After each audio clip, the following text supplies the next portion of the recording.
And for further examples of that, we turn to our last poem, which, in a way, is very similar to A Psalm of Life. But granted, it's also by Longfellow, so you can imagine some crossover in themes. But It's more of a specific circumstance in which the yes. Psalm of Life is applied. So this is the village blacksmith. Under a spreading chestnut tree, the village smithy stands. The smith, a mighty man is he, with large and sinewy hands, and the muscles of his brawny arms are strong as iron bands. His hair is crisp and black and long, his face is like the tan. His brow is wet with honest sweat, he earns whate'er he can, and looks the whole world in the face, for he owes not any man. Week in, week out, from morn till night, you can hear his bellows blow. You can hear him swing his heavy sledge, with measured beat and slow, like a sexton ringing the village bell, when the evening sun is low. And children coming home from school look in at open door. They love to see the flaming forge, and hear the bellows roar, and catch the burning sparks that fly, like chaff from a threshing floor. He goes to Sunday to the church, and sits amongst his boys. He hears the parson pray and preach. He hears his daughter's voice, singing in the village choir, and it makes his heart rejoice. It sounds to him like her mother's voice, singing in paradise. He needs must think of her once more, how in the grave she lies, and with his rough hand, he wipes a tear out of his eyes. Toiling, rejoicing, sorrowing, onward through life he goes. Each morning sees some task begin, each evening sees its close. Something attempted, something done, has earned a night's repose. Thanks, thanks to thee, my worthy friend, for the lesson thou hast taught. Thus at the flaming forge of life our fortunes must be wrought. Thus on its sounding anvil shaped each burning deed and thought. So in a phrase, the purpose of life. But we can't just leave it at that. Under a spreading chestnut tree, this village smithy, this large, sinewy-handed, brawny man, stands like this pinnacle of manhood in the perfect image, like this great man under this great tree. Why wouldn't we idealize that? I don't know if you've ever seen a chestnut tree, but they're huge. We need them to make a comeback in America. So, this pinnacle of manhood, right? And he's got a cool job, right? But all of that is kind of surface level, right? That first image we're presented with, the great man under the great tree. And we might think to ourselves, well, wait, let's dive in. What does that actually look like on a daily basis, right? Being a smithy is probably pretty repetitive. It's not work that most of us would be used to, unless you work in a factory, and done that. We haven't said the best things about that. You know? So wait, is this all that? Well, here's the thing about smithing. Every blow of the hammer shapes the steel to the will of the smith. You are bending steel to your own designs. Well, I know there's a craftsmanship to it, but that doesn't exist in a factory. The blacksmith and the carpenter exist in the same class of person, in the same class of work. Mm-hmm. And they both deserve the same amount of respect. Well, I agree. But there still might be a reaction from an onlooker like, wait, is that really all that? Would that not be boring? Like, how would that work? Is this image what it seems? So let's dive in. Initially, we're told more of the same, week in, but then we go on. Week in, week out, from morn till night. You can hear his bellows blow. You can hear him swing his heavy sledge with measured beat and slow, like a sexton ringing the village bell when the evening sun is low. So, the work is boring. The work And constant and tedious. And constant and tedious and rhythmic and... Wait, where's the joy in that? But no, it turns out that there is a beauty, an observable and livable beauty, in just honest hard work, and in the rhythm of that honest hard work, which is something that many folks, myself included, so easily miss in life. I mean, it's easy for any of us to do that. And what's funny is that, and this is a theme that will be visited more in a bit, but from the perspective of the outside is where we're seeing this. And from the perspective of the outside, this is something for us to look up to. You're walking down the street in your town, and you just know the blacksmith's over there. And you can hear him. You can hear the rhythm of his beat. And somehow that gives you just a little bit more joy in your life as you walk by. Because he's just doing his thing, and he's doing it well. It's interesting how that works, but it's a good thing to ponder. And children coming home from school look in at the open door. They love to see the flaming forge and hear the bellows roar, and catch the burning sparks that fly, like chaff from a threshing floor. So they get it. The kids get it, that this is a really cool thing to look up to, and furthermore, they want to share in it, and he's okay with sharing it with them.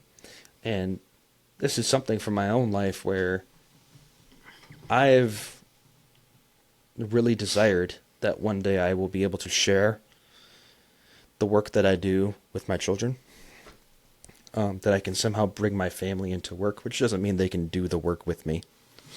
And in fact, it might look very similar to this, where the children decidedly are not being blacksmiths. Mm-hmm. They are not swinging any hammers, but they are dancing in the area, and they're just catching sparks.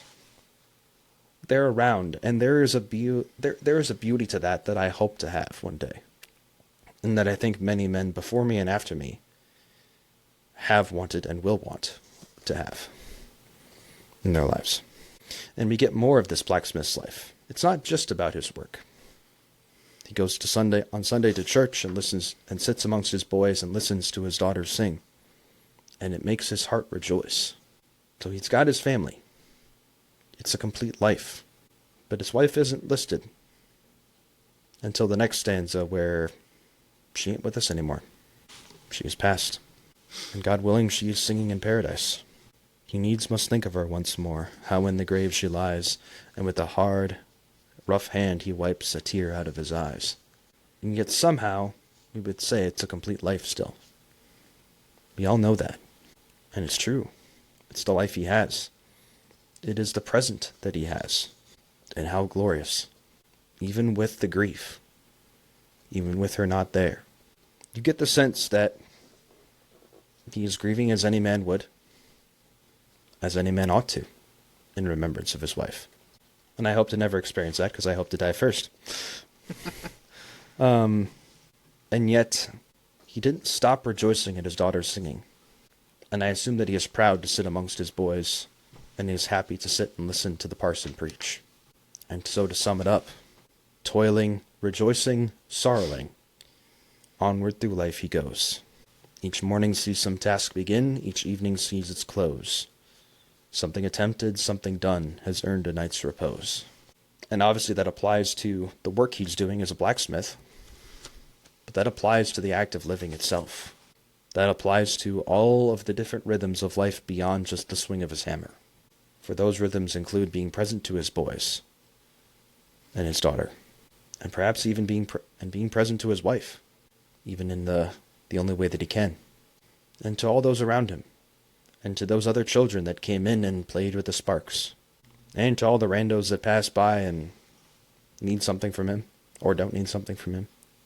They're all part of the rhythms of life. And his job is his job.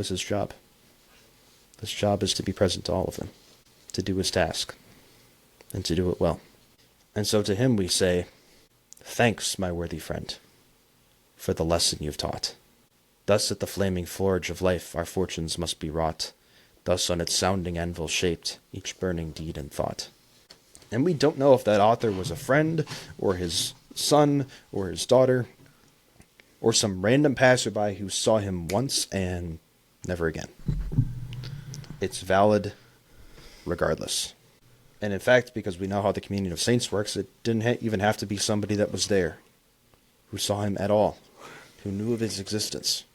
Because our good deeds can bring good throughout the world in ways we know not. He has taught a lesson, and he has taught it well. Because he's lived it well. And his footsteps are footsteps that we can follow. When we act as, the forlorn wayside feller from A Psalm of Life. Mm-hmm. And we find them and are glad to find them. Okay, we got it. This is the way to do things. That's rambling of me, but we have a task in this life. We don't know fully what it is. We can know by God's grace what it is in each moment. We can trust in what it is in each moment that we have. But our job is to do it. We don't know where it'll lead, because that's part of the adventure of life. You don't know where it'll lead. Just like in the marriage I hope to have one day, God willing, I don't know how, I mean this carefully, I don't know how happy it'll be, or not. I don't know how sorrowful it'll be, or painful it'll be, or not. But I do know how joyful it will be if I just do my job. Because what's better than joy? I said carefully because happiness is more equated with comfort and pleasure, and obviously that's a good thing. And I hope for a great deal of it. And I think there will be a great deal of it. But even if for some reason there wasn't, if it was my lot in life as ordained by God, there can be an infinite amount of joy there. Because it is my task. Because it is my calling. Because it is the great love of my life. And nothing need change about that. If anything, it's only going to be even more beautiful. You know? So whatever it looks like, I'm signing up for the joy. Whatever form it takes. I suspect some people will find that as a aside, and then I'll shut up. I suspect some people will find that unromantic. I don't care. I think it is actually more romantic than they think. Well, we have already established that a romance involves ups and downs. Yeah. You cannot have the ups of a romance without the downs. That is how that story goes. Mm-hmm.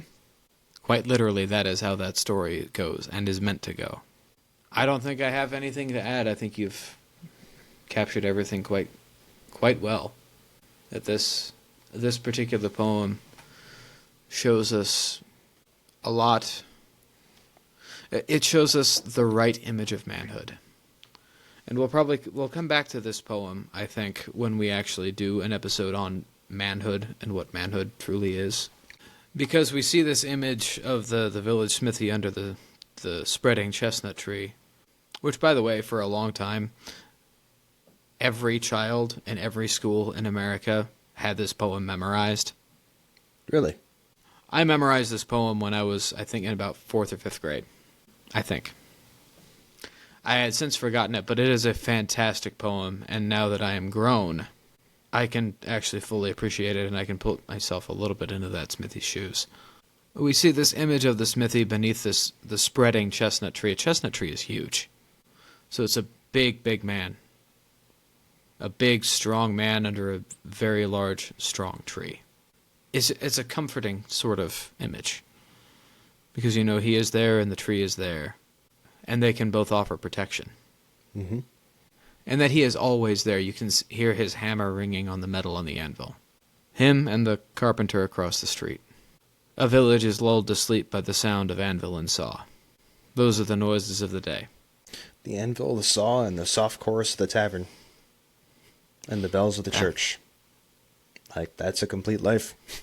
And the children want to watch. Longfellow forgets to mention, I do carpentry on the side, so I have...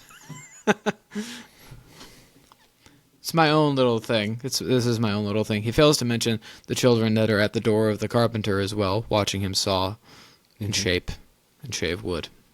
But really quick, I want to look at these two stanzas in the church on Sunday. He hears his daughter's voice, and it reminds him of the voice of the wife that he lost. My wife is still living and hopefully will be for quite some time. I hope very much. What I hope, actually, is that we die at the same time. That we die on the same day. That is the best possible outcome, because then neither of us are left widowed. And then we die like Barrett and Luthien. Or we can end up like Barrett and Luthien. They didn't die on the same day, but you get the point. It's possible they did. I'm not... I don't know. I don't know about that one. With his hard, rough hand, he wipes a tear out of his eye. Now, there are those who seem to think... I'll go more into this when we talk about manhood, but there are those who seem to think that it is only proper for a man to feel emotion when loved ones die, and then you're only allowed to cry for like a minute and a half, and then that's it. That's not manhood. Because he wipes a tear out of his eye because that's the poetic way to do it, but I can guarantee you it's more than one tear. Remembering a wife that you lost because your daughter reminds you of her. Because that's kind of the definition of bittersweet. More than one sob and more than one tear. More than one day and more than 1 year. Yeah. But he wipes the tear from his eye because he is proud, unbelievably proud of his daughter. It says in the previous stanza, it makes his heart rejoice. But those are the songs his wife used to sing. And he can't hear them without being reminded that she was there and now she's gone. And that'll make any grown man cry. Well, there used to be an old saying, it's enough to make a grown man cry. Mm-hmm. Being a grown man doesn't mean you only cry in specific circumstances. Like, you're allowed to cry when your wife dies and that's it. Even then, you're only allowed one tear. That's it. One single tear. Other than that, you need to be a cold, emotionless husk. No, it isn't that you don't feel emotion or that you never show emotion of any kind.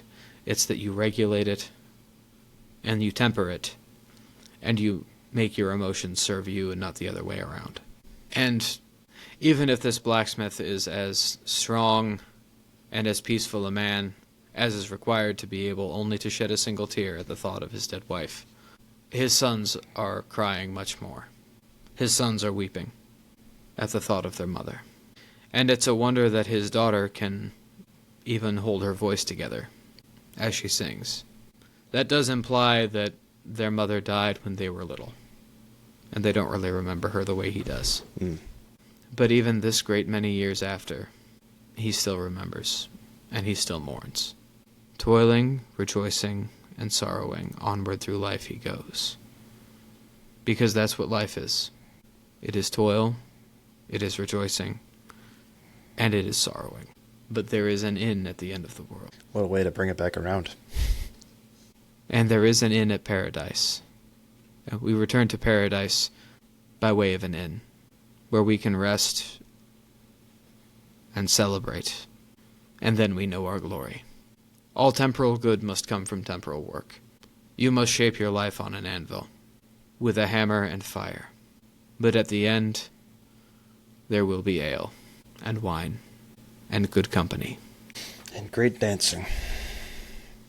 Like you said, temporal good comes from temporal work. But with God o'erhead, and with His grace, somehow eternal good comes from temporal work. Which is just another example of how evil has a limit, and good does not. So go onward through life, friends. Do your tasks. Keep your heart within, and keep God o'erhead. And we hope to see you at that inn, at the end of the world. Praise be Jesus Christ. Now and forever.